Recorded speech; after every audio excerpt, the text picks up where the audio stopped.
আসসালামু আলাইকুম। স্বাধীন বাংলাদেশে কেউ যদি কাউকে রাজনৈতিক বা অর্থনৈতিক ভাবে কোন রকম হয়রানি করার চেষ্টা করে, নৈরাজ্য, সন্ত্রাস, চাঁদাবাজি, ভাঙচুর, অগ্নিসংযোগ করার অপচেষ্টা করে, মন্দিরে গির্জায় হামলা করার অপচেষ্টা করে, অবশ্যই তাকে প্রতিহত করবেন এবং তাদেরকে আইন শৃঙ্খলা বাহিনীর হাতে সোপর্দ করবে।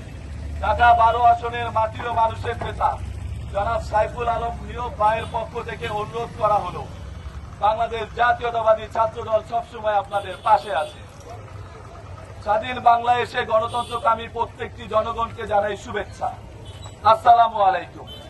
স্বাধীন বাংলাদেশে কেউ যদি কাউকে রাজনৈতিক বা অর্থনৈতিক ভাবে হয়রানি করার অপচেষ্টা করে, নৈরাজ্য, সন্ত্রাস, ভাঙচুর, অগ্নিসংযোগ, চাঁদাবাজি করার অপচেষ্টা করে, মন্দির বা গির্জায় হামলা করার অপচেষ্টা করে, অবশ্যই তাকে প্রতিহত করবে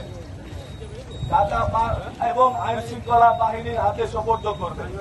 ঢাকা 12 আসনের মাটি ও মানুষের নেতা জনাব সাইফুল আলম নীরব ভাই আপনাদের অনুরোধ করেছেন। বাংলাদেশ জাতীয়তাবাদী ছাত্র দল সবসময় আপনাদের পাশে আছে।